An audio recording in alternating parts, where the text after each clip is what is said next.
YouTubers of all ages, step right up and get ready for the thrills and spills and pageantry of Life's Potluck Buffet, only on YouTube. If you've been enjoying Life's Potluck Buffet, please subscribe. And if you are a Brave browser user, as I am, you can contribute basic attention tokens to Life's Potluck Buffet with John Pauls on YouTube.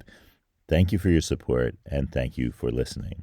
Did you like my circus intro? That was kind of carnival circus combo. Well, on today's episode of Life's Potluck Buffet, we're going to talk about analog and digital and probably circus too. And I'll ask the cards about how to put our life into proportion and see what they have to say.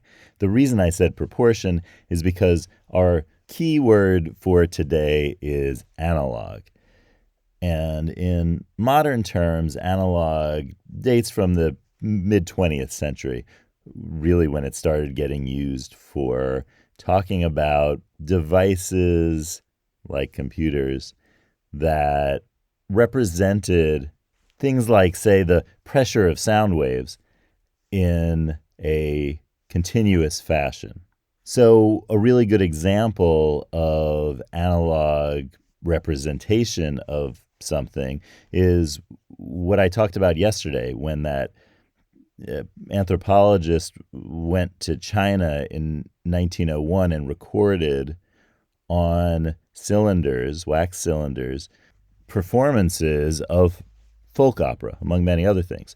And in that case, the person set up two recording cylinders, one to record the vocals and one to record the instrumentals. And because they were placed at different distances from the sound that was being recorded, an accidental stereo sound recording, the first that we have a record of. Oh, that was a pun, right? Record. We have a record of it, like a record. Oh, and speaking of records, records are a really good example of analog technology because the grooves in the record are the representation of the sound pressure that is being inscribed onto the, say, lacquer disc. We had an episode about lacquer, so there are records made of lacquer.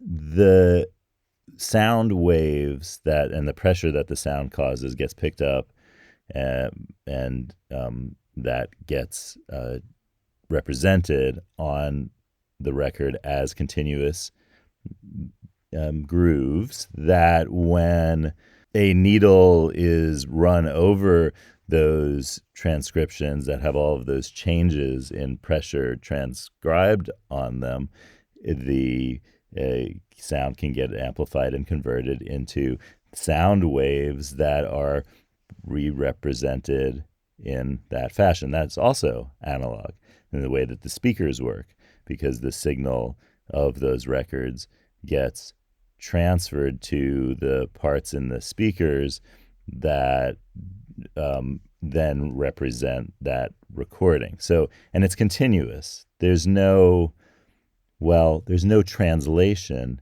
into numbers, which when they're the numbers 0 through 9, we call them digits. And so the representation of these, when translated into digits, they become digital signals.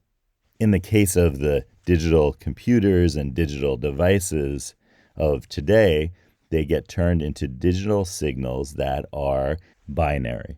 So zeros and ones that can represent all of the digits that need to be represented by the order of zeros and ones. So that is when things get digital, is when they get translated into numbers. So there's nothing digital really in, the natural world around us. The natural world around us is continuous, and digital things are, discontinuous because they're discrete, and that's a word you'll see, as opposed to being proportional to the continuity of the world around us, because proportionality is what analog means. And so something that represents things in a way that is proportional to the, say, sound pressure waves that it's recording, that's what we call analog. And the same is true with other types of changes, changes in voltage and things like that, where analog devices are those things that you'll see they have dials, because dials are continuous displays.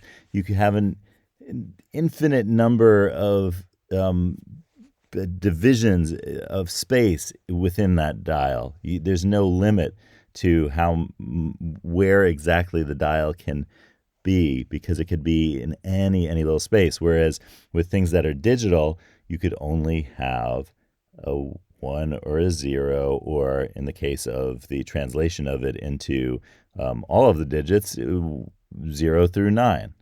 And originally, that need to translate meant that there could be something that was lost in translation, because early digital recordings had to be assigned when to, say, produce a 0 and a 1, because the natural world doesn't work in digital. There's no such thing as natural digital, because digital is a numerical representation, and things in the world aren't represented by numbers. It's kind of like a little bit of an analogy, an analog with the idea of vector images versus raster images that I talked about the other day, where the vector is that smooth and continuous transferal of information onto a medium, and the raster is a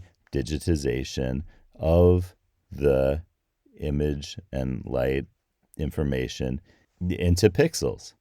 And so there's a kind of analogy there that works pretty well. The problem with analog recordings is one of the durability of the materials. So, for example, the lacquer record, every time it gets played, the grooves that had recorded the pressure waves of sound get a little bit worn down. So fidelity gets lost over time for that reason. And that's another kind of loss in translation. But that's a different type of loss than the loss in a digital scenario, where as long as the file is not corrupt, it is always going to be preserved in the exact way that it was originally recorded into numbers. And the issue with early digital that was eventually overcome, as much as one can overcome that issue, is that the number of discrete bits of information needs to be really large, because, as I said, analog is continuous, and the spaces, just think of a dial. The spaces between things on a dial are actually infinite, but you can't have an infinite number of numbers in each discrete bit of information that you are putting into digital form in a digital recording.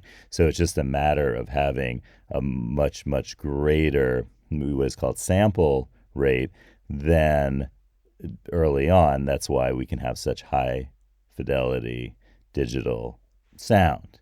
And that's why what you're hearing right now is pretty darn close to what you would hear if you were standing next to me right now. And that is, though not the same, is a lot closer than in the past by far.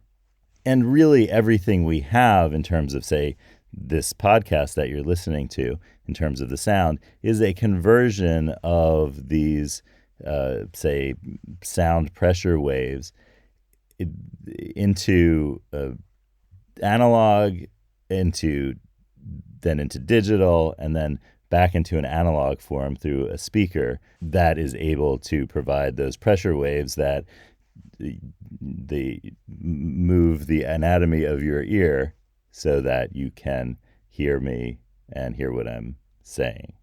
Now, there's a really popular show on YouTube called The Amazing Digital Circus.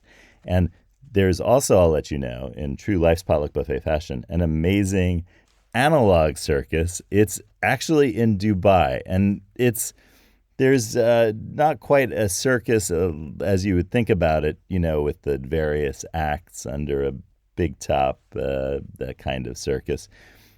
But it's on the first floor of a hotel called 25 Hours Hotel, and it's a analog circus, as they call it, with hundreds of vinyl records and a Walkman station with the Sony Walkman and all of that. And so it's an ode to analog sound recordings, and it's a kind of nostalgic piece of music history. So, and that's set up by a group out of Vienna called Super Sense, who do analog everything. So they're worth checking out as well if you're interested in the amazing analog circus that I'm talking about today. So let's ask the cards what they have to say about all of this. Yellow lemons, blue dumplings, magenta noodles. Cards, tell us some things.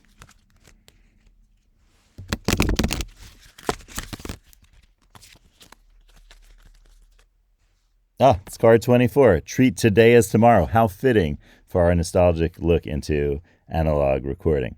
As soon as you realize you could do something to contribute to your flourishing, do it right away. If you absolutely must, schedule a working meeting with yourself this week where you do what you need to do. So say something out loud right now that you've been putting off, but you need to do right away. I just thought of something. You think of something, and I'll see you tomorrow on Life's Potluck Buffet for episode 301, speaking of digits, of 365 episodes of Life's Potluck Buffet.